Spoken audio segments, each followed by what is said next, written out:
All right, thanks for joining me. Today we're studying Psalm number 76. And the overview is that this psalm speaks of an enemy defeated in Jerusalem. According to Rashi and Mitzudot, which are two of the very famous commentators, the psalm prophesies about the defeat of Sennacherib, for we do not find any other enemy defeated in Jerusalem aside from him. Sennacherib succeeded in conquering all of the land of Israel up until Jerusalem.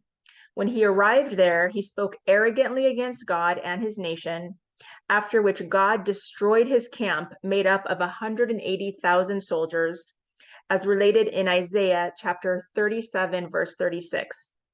The psalmist praises God, speaking of the event in the past tense as if it had already occurred. And we find this a lot in the Psalms, is that it prophesies future events that would take place not even in King David's lifetime. It talks about Queen Esther and the story of Daniel and a lot of things that are found in the book of prophets. And it might speak about them in past tense as if it had already happened.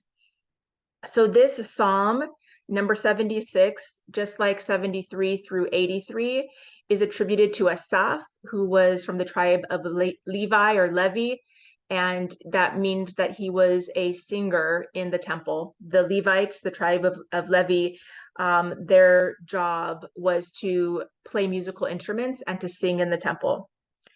According to Radak, who is another commentator, the psalmist prophecies accordingly regarding the war of Gog and Magog, which is Armageddon, aka World War III, the last and final war, when the enemies of Israel will gather against Jerusalem and be defeated there. Okay, so I want to start with verse 11, which in some English translations is verse 10. And I'm going to share my screen because I want to show you the Hebrew directly. This is one of the websites that I like to utilize when I learn the Psalms, which is called Mechon Mamre. And what I like about it is that it gives us the Hebrew and the English side by side. So in verse 11, you see She'arit Hamas Tachgol, and it means the residue of wrath shall be gird upon thee. So Hamas in this translation is wrath. And I want to point out that it's spelled differently from Hamas in chapter 74, for example, of Psalms. So here, Hamas means violence. And I want to point this out because it starts with the Hebrew letter chet and then the Hebrew letter mem. And in this case, it has a samech, whereas in verse 76, it has a taf. So let's start with the root of the word Hamas. The chet and the mem spell a Hebrew word cham. Cham means hot.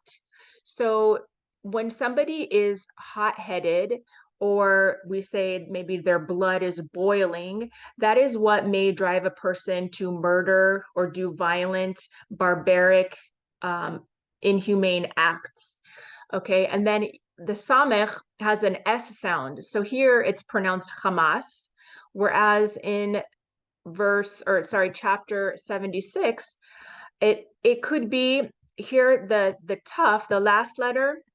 So you see the first two letters are the same, but then this letter has different pronunciations. It could be read Hamat or Hamot, or sorry, Hamas, or it can have an S sound or a T sound or even a TH. And an example of that is, and you can see also it's twice in this verse. Here it's has different vowels. So here it's actually Hamas, and here it's Chemos, the way that it's punctuated. These are the dots and lines underneath it mean that the same letters are pronounced differently. These are the vowels. But anyway, so getting back to the last letter, the Sabbath, the seventh day of the week in Judaism, the correct pronunciation of a taf is really a th sound. So this would be Hamath. But then after the Spanish Inquisition, when the Jews ended up going either to the Middle East or to Eastern Europe, they started pronouncing this letter differently. So the Ashkenazi Jews, the Eastern European Jews, pronounced it as an S sound. So instead of saying Shabbat, which is the Sabbath, they say Shabbos with an S sound. But regardless of how this letter is pronounced, whether it's an S sound or a T sound or a TH, the root of the word is the same. Cham, chet mem is the root, and it means hot. And that's why it is it's correlated to wrath, violence, corruption. All of these words are associated with heat. Okay, so it says the enemy's anger ultimately leads to their being punished and thus to our thanking God. For example, when Nebuchadnezzar had Hananiah, Mishael, and Azariah thrown into the fiery furnace, and they were miraculously saved, the result was that God's name was praised. And this comes from Daniel chapter 2, verse 20. Alternatively, those who will gather against Jerusalem, raging against you, God, will in the end cool their rage and turn it into recognition of you. So ultimately, people who are pouring out their wrath against Israel are having wrath against God. But then when God shows them retribution, they will be forced to cool off their rage.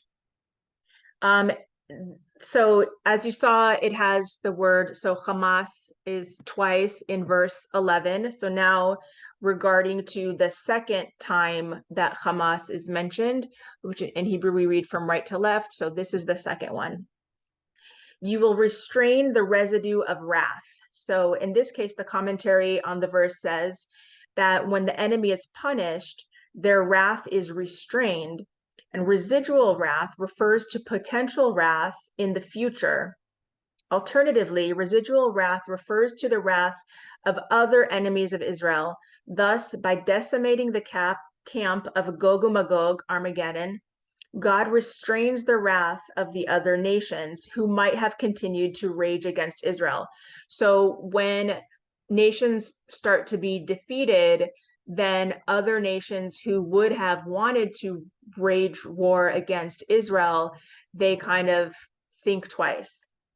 At that time, all the nations will rejoice in Israel's salvation, since it will be accompanied by the demise of all wars and wrath between nations.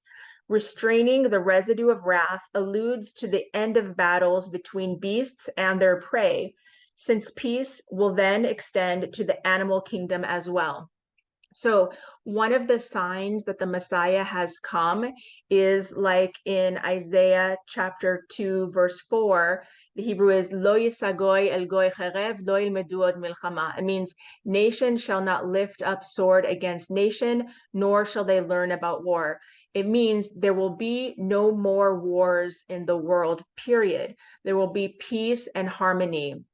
So that's one of the signs that the Messiah has come, is that when there is world peace and it's everlasting, it's not just temporary. And then another sign, it also is in Isaiah chapter 11, verse 6, is that the lion shall lay down with the lamb. And what that means is that even in the animal kingdom, animals that are usually predator and prey are now peaceful. So I don't know if that means that predatory carnivore animals are now going to become vegetarian when the Messiah comes, but in any case, the animal kingdom will have peace and harmony as well, not only human beings. So that was most of like what I wanted to share today. I hope that you found it interesting and insightful.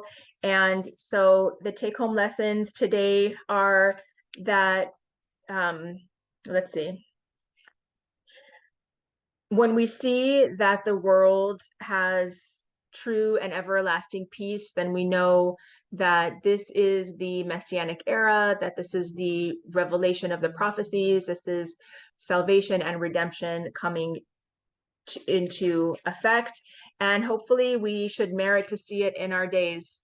Thank you for watching. God bless you, and all the best. Bye-bye.